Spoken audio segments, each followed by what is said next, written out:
नमस्कार. आज आपण श्री रामचंद्र जोरवर यांच्या आरसा चिंतनाचा स्वतःला ओळखण्याचा या लेखमालेतील 3ऱ्या भागातील निजधाम या 19व्या लेखाचं वाचन करणार आहोत. शाश्वत ठिकाण म्हणजे निजधाम. जन्मानंतर आयुष्यात सतत अनेक घडामोडी घडत असतात.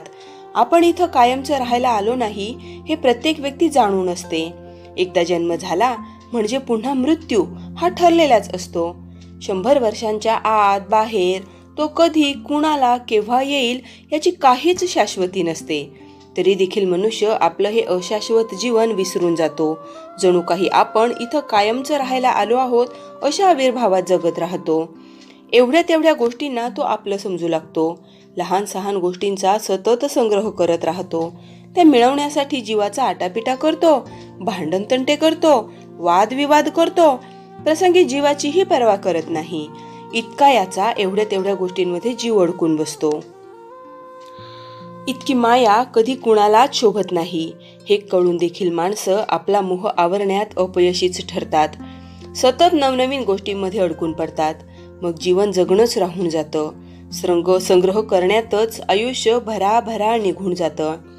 आपण इथं या भूतलावर काही दिवसांसाठी एखादी सहल करावी याप्रमाणे भेट द्यायला आलो आहोत. सहल करताना आपण संग्रहाच्या मागं कधी लागत नाही. जितकं होईल तितकं निसर्गाशी माणसांशी एकरूप होण्याचा प्रयत्न करतो. क्षणोक्षण एन्जॉय करण्याचा प्रयत्न करतो. प्रत्येक क्षणातला आनंद आत उतरवण्याचा प्रयत्न करतो. जी आपली थोड्या दिवसांची सहल असते ती मात्र आपल्याला उपभोगता येत नाही. तिच्यातला आनंद आपल्याला घेता येत नाही. असं का याचा मनुष्यानं निश्चितच चिंतन करावं. इथे कोणीही अमरपट्टा गळ्यात बांधून आलेलं नाही. प्रत्येकाला आपल्या शाश्वत मुक्कामाच्या ठिकाणी पुन्हा परत जायचं आहे. जिथं जाताना तर सोबत कुणीही नसतं. तो प्रवास एकट्यानेच करावयाचा असतो. इथं तुम्हाला सारं जग जोडीला मिळालेलं आहे. ईश्वराचा संकेतच हा आहे की आता तुम्हाला मी एकत्र पाठवलं आहे. जोडीला निसर्ग दिला आहे.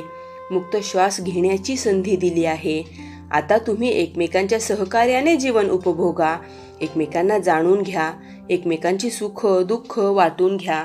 एकमेकांना आनंदी बनवण्याचा उत्साही बनवण्याचा प्रयत्न करा. सुख वाटाल तर सुखी व्हाल. दुःख वाटाल तर दुःखी व्हाल. इतकी सारी उदारता आयतीच ईश्वरानं मनुष्याला देऊनही मनुष्य नेहमी या साध्या सरळ सिद्धांतांच्या नेहमी विरुद्ध वागतो. अगदी सुखाच्या लोभापोटी लालसेपोटी मनुष्यानं सरळ मार्ग आता सोडून दिले आहेत. एकमेकांच्या सहवासात राहून एकमेकांची सुख दुःख वाटून घेण्याऐवजी स्वतःच फक्त सुखाचा भोग घेऊन इतरांना दुःखी कसं करता येईल याकडे मनुष्य अधिक आकर्षित झाला आहे. याचं कारण त्याच्या मनात भरलेली असूया आणि मत्सर. आपल्यापेक्षा या जगात सुखानं कुणी जगूच नये. आपल्यापेक्षा या भूतलावर अधिक मोठं कुणी असूच नये. म्हणून तो त्याच्या सहवासात जो तो कुठल्याही कारणानं येतो त्याचं पतन करण्याचाच तितका विचार करतो. इतरांचं सुख त्याला कधी पाहवतच नाही. त्यामुळे तो सहवासात येणाऱ्या प्रत्येक मनुष्याची कुचंबणा करण्याचा अडवणूक करण्याचा प्रयत्न करतो. साहजिक स्वतः दुःखी असतो आणि तेच मनातलं दुःख इतरांवरही थोपण्याचा आटोकाट प्रयत्न करतो. जणू हे जग माझंच आहे, मीच ते निर्माण केलं आहे असा याला भ्रम व्हायला लागतो. परंतु या मूर्खाला इतकंही समजत नाही की इथं एक गवताची काडी देखील निर्माण करण्याची क्षमता तुझ्यात नाही. तिथं तू हा भ्रमिष्ठ अधिकार का इतरांवर थोपवण्याचा प्रयत्न करतो आहेस. जे काही घेतो ते इथूनच घेतो. जे अगोदरच कोणीतरी वापरलेलं आहे, उष्टावलेलं आहे, त्यालाच फक्त पॉलिश करतो आणि आपलं आपलं म्हणतो.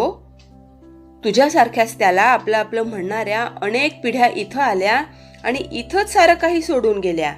ते त्यांनी मागं सोडलेलंच आता तुझ्या हाती पडलं आहे. त्याला पॉलिश केलं म्हणून ते काही तुझं होत नाही. ते तर तुला तुझ्या या अल्प काळाच्या सहलीत सांभाळायला दिलं आहे, तात्पुरतं वापरायला दिलं आहे. तू जे काही पाहतो आहेस, गोळा करतो आहेस, आपलं आपलं म्हणतो आहेस, त्यातलं कणभर देखील तुझं काहीच नाही.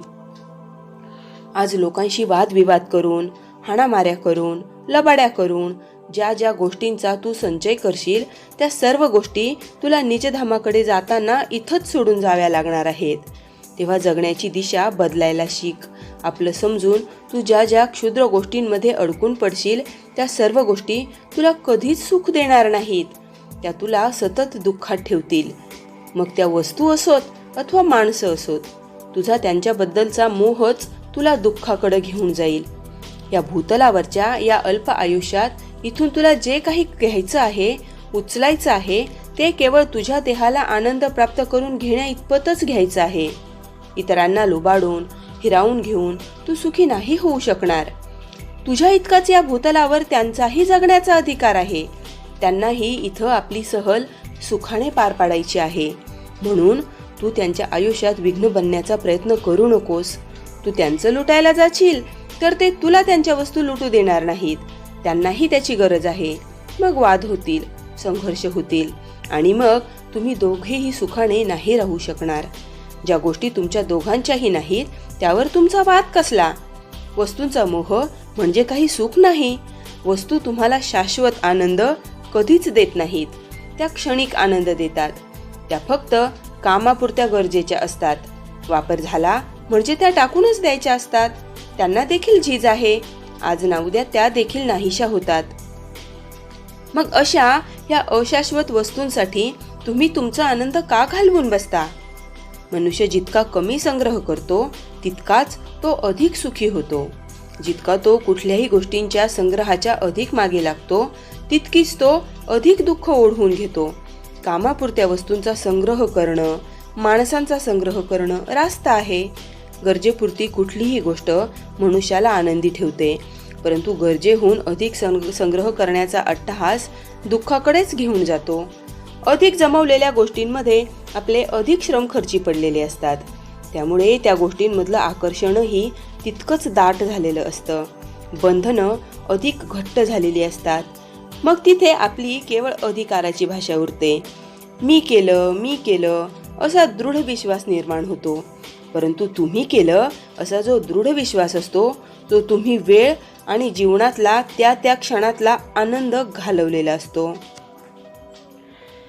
तुम्हाला माहित असूनही की हे सारं इथंच सोडून जावं लागणार आहे, तरी देखील जे शाश्वत होतं ते तुम्ही इथं पणाला लावलत, नाहक खर्च करून टाकलत. गरजा भागवण्यापुरतं मिळत असतानाही तुम्ही निव्वळ गोळाच करत राहिलात. मग आनंद जिथल्या तिथं विरून गेला. आनंद आणि दुःख या नाण्याच्या दोन बाजू आहेत. जेव्हा तुम्ही आनंद पणाला लावता, तो घालवून बसता, तेव्हा दुःख आपोआपच समोर प्रकट होतं. काळोख आणि अंधारासारखं ते जीवनात हजेरी लावतात. जिथं प्रकाश आहे तिथं काळोख नसतो. जिथं काळोख आहे तिथं प्रकाश असू शकत नाही. दोघांनीही एकमेकांना कधीही पाहिलेलं नाही. काळोखानं अद्याप प्रकाश पाहिलेला नाही. प्रकाशानं देखील अद्याप काळोख पाहिलेला नाही. जिथं प्रकाश आहे तिथे काळोख अनुपस्थित आहे. जिथे काळोख आहे तिथे प्रकाश अनुपस्थित आहे. अगदी तसंच जिथे तुम्ही आनंद हरवून बसता तिथे दुःख प्रकट असतं. जिथे तुम्ही दुःखाला बाजूला सारता तिथे आनंद उपस्थित होतो. दोन्हींच्या मध्यावर राहणं कठीण आहे. अर्थात मनुष्यानं ते देखील साध्य केलं आहे. तो या दोन्हींच्या मध्यावर उभा राहायला शिकतो तेव्हा तो स्थितप्रज्ञ बनून जातो. मग तो सामान्य राहतच नाही. एकाच ठिकाणी मध्यावर राहून तो अंधार आणि प्रकाश दोन्हीही पाहू शकतो. एकाच वेळी तो सुख आणि दुःख दोन्हींचीही सारखीच अनुभूती घेऊ शकतो. मनुष्याला जी इच्छा नावाची अलौकिक शक्ती ईश्वरानं दिली आहे ती याचसाठी. तू पृथ्वीवर जाऊन हे शिकून ये. तिथे तुला ही संधी उपलब्ध आहे. तिथे तुला सुख आणि दुःख दोन्हीही पाहायला मिळतील. अंधार आणि प्रकाश दोन्हीही पाहायला मिळतील. त्या दोन्हींचा प्रत्यय घे, अनुभव घे, म्हणजे तुला दोन्हींचंही महत्त्व पटेल. मग तू दोन्हींच्या पलीकडे जायला शिकशील. मग तू आनंद मिळाला तरी हर्ष पावणार नाही. दुःख मिळालं तरी ते वेदना होऊ देणार नाही. सुख दुःखाच्या पलीकडे जाणं हाच तुझा धर्म आहे. विश्वात तू आनंदी आहेस, अनंत आहेस. विश्व सतत परावर्तित होत राहतं, बदलत राहतं. तिथे तुला एकट्याने संघर्ष करायचा आहे. तुझी आत्मिक ऊर्जा विश्वात सतत कार्यरत राहणार आहे. या विश्वाचा प्रचंड पसारा पाहून तुला भीती वाटायला नको, घाबरून जायला नको. ती तुझी अनंत यात्रा आहे. तुला तुझ्या परिवर्तनाचा सामना सतत करायचा आहे. म्हणून तू पृथ्वीवर ये. शिकून घे. सुखदुःख तुला समान असतील. विश्वातला अंधार आणि प्रकाश तुला समान वाटेल. हे तेव्हाच तुला शक्य आहे जेव्हा तू तिथून स्थितप्रज्ञ बनून माघारी निजधामाकडे येशील.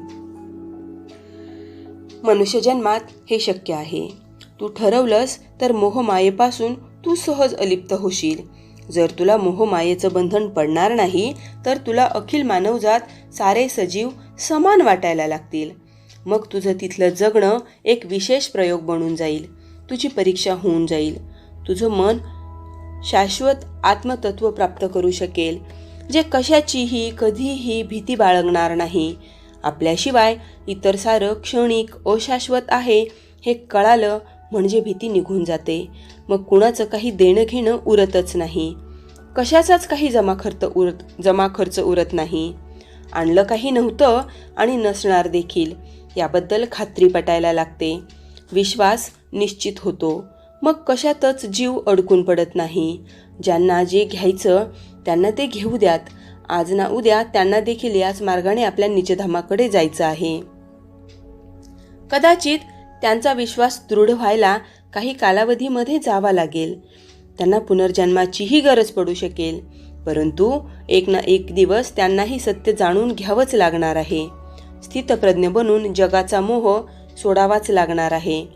तरच ते तिथं पोहोचतील, शाश्वत ठिकाणी, निजधामास. कमेंट करा, लाईक करा, शेअर करा आणि सबस्क्राईबही करा. धन्यवाद.